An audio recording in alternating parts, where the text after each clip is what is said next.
Dalam nama Bapa dan Putra dan Roh Kudus. Amin. Allah yang berbelas kasih, sabda-Mu adalah terang dan pelita hidup kami. Bimbinglah kami oleh Roh Kudus-Mu. Amin. Salam, Bapak, Ibu, dan saudara-saudari dalam Kristus Yesus. Salam sejahtera dan damai beserta Yesus Kristus. Marilah kita membaca, mendengarkan, dan merenungkan firman Allah.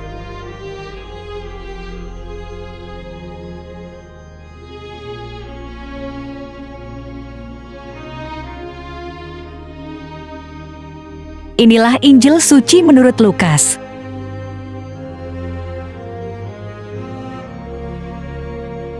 Sekali peristiwa, tatkala duduk makan di rumah seorang Farisi, Yesus berkata, Celakalah kamu, sebab kamu membangun makam nabi-nabi, tetapi nenek moyangmu telah membunuh mereka. Dengan demikian kamu mengaku bahwa kamu membenarkan perbuatan-perbuatan nenek moyangmu, sebab mereka telah membunuh nabi-nabi itu dan kamu membangun makamnya. Sebab itu, hikmat Allah berkata, Aku akan mengutus kepada mereka nabi-nabi dan rasul-rasul, dan separuh dari antara nabi-nabi dan rasul-rasul itu akan mereka bunuh dan mereka aniaya, supaya dari angkatan ini dituntut darah semua nabi yang telah tertumpah sejak dunia dijadikan, mulai dari darah Habel sampai kepada darah Zaharia yang telah dibunuh di antara Mesbah dan rumah Allah. Bahkan, aku berkata kepadamu, semuanya itu akan dituntut dari angkatan ini. Celakalah kamu, hai ahli-ahli Taurat, sebab kamu telah mengambil kunci pengetahuan. Kamu sendiri tidak masuk ke dalam, dan orang yang berusaha untuk masuk ke dalam, kamu halang-halangi.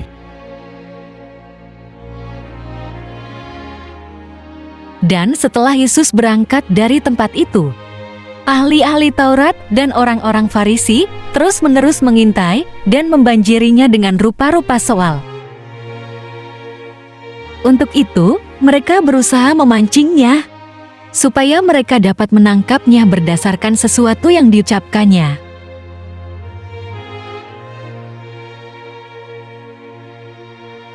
Demikianlah sabda Tuhan. Terpujilah Kristus.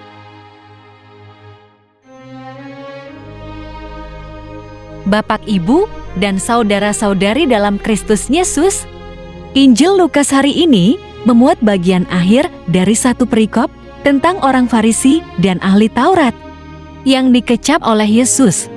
Kali ini mengenai mereka membangun makam nabi, tetapi nenek moyang mereka justru yang membunuh nabi-nabi. Mereka menghalangi orang lain mengenal kunci pengetahuan, padahal dia sendiri tidak melakukannya. Apa yang dilakukan orang Farisi dan ahli Taurat sampai saat ini masih ada. Kalau di zaman sekarang ini, banyak yang mengatasnamakan kebenaran menurut mereka, bukan menurut Allah, dan memakai cara kekerasan untuk membenarkan perbuatan mereka. Maka dari itu, janganlah kita mengikuti orang-orang Farisi dan ahli-ahli Taurat yang mereka lakukan untuk keuntungan dan kepentingan sendiri. Di mata mereka kita ini orang berdosa, orang jahat, maka harus dihukum sesuai hukum mereka. Bagaimana dengan kita? Apakah dalam keseharian hidup kita juga melakukan pembenaran diri menurut sudut pandang kita sendiri, tanpa peduli sudut pandang Allah? Bapak, Ibu, dan saudara-saudari dalam Kristus Yesus, mari kita menyelidiki diri sendiri, caranya mencocokkan prinsip hidup kita dengan kebenaran firman Tuhan yang tertulis di Alkitab. Sebagai umat Katolik, paling tidak kita belajar sendiri membaca Alkitab seraya memohon hikmat Allah, agar memahami maknanya Lalu kita juga mempelajari menurut ajaran Gereja Katolik. Bacalah perayat dan diulang-ulang agar kita mengerti. Jangan dihafal kalau tidak mengerti isi dari ayat tersebut. Setelah kita mengerti, maka lakukanlah dalam kehidupan kita bila kita tidak mengerti.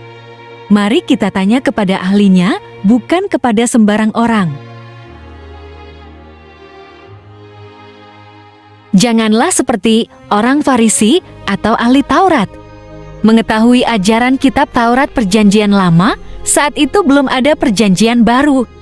Namun tidak melakukannya, tetapi mereka menetapkan peraturan wajib dilakukan masyarakat Yahudi dan menetapkan sanksi hukuman bagi yang melanggar, bahkan dibunuh jika tetap bertentangan dengan mereka. Bukankah artinya sama jika kita juga menggunakan model orang Farisi dan ahli Taurat? Misalnya, seorang ayah menetapkan aturan disiplin kepada anaknya, namun dia sendiri tidak disiplin. Jangan sampai kegiatan di gereja dan di pelayanan rohani terkena virus orang Farisi dan ahli Taurat. Menjadi contoh teladan bagi orang lain itu tidak mudah. Dan kita pasti tahu tidak ada jalan lain kecuali tenggang rasa dan ego kita dikendalikan. Syukur kalau bisa sampai pada pengosongan diri seperti Yesus. Bapak, Ibu, dan saudara-saudari dalam Kristus Yesus, mari kita belajar dari teladan Yesus, sabar, penuh kasih, lemah lembut. Tidak ada di dalam Perjanjian Baru Yesus mengajarkan, menyiksa, menghukum, membunuh. Dia mengajarkan kepada kita penuh kasih. Mari hendaknya setiap peristiwa terjadi dalam hidup kita. Seharusnya kita bertanya, jika Yesus mengalami peristiwa tersebut, apa yang Yesus perbuat? Dengan demikian keputusan yang kita lakukan, sesuai dengan keputusan yang Yesus lakukan. Persoalannya adalah sejauh mana hubungan kita dengan Tuhan. Supaya dapat mengenal suara Tuhan atau kehendak Tuhan. Bapak, Ibu, mari kita baca Kolose pasal 2 ayat 6-7. Kamu telah menerima Kristus Yesus, Tuhan kita, karena itu hendaklah hidupmu tetap di dalam Dia. Hendaklah kamu berakar di dalam Dia dan dibangun di atas Dia. Hendaklah kamu bertambah teguh dalam iman yang telah diajarkan kepadamu. Mari kita baca juga Roma pasal 12 ayat 2. Janganlah kamu menjadi serupa dengan dunia ini, tetapi berubahlah oleh pembaharuan budimu, sehingga kamu dapat membedakan manakah kehendak Allah, apa yang baik, yang berkenan kepada Allah, dan yang sempurna.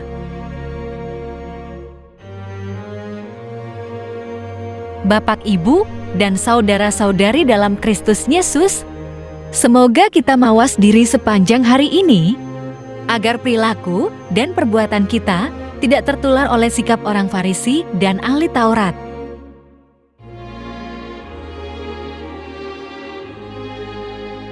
Marilah berdoa. Allah Bapa, sumber pengharapan, Engkau telah mengikat perjanjian dengan semua orang melalui Yesus yang terurapi. Semoga kami selalu berpegang teguh pada Dia dan berkembang menjadi umat yang patuh setia. Dengan pengantaraan Yesus Kristus, Putra-Mu, Tuhan kami yang bersama Dikau dalam persatuan Roh Kudus, hidup dan berkuasa Allah sepanjang segala masa. Dalam nama Bapa, Putra, dan Roh Kudus. Amin.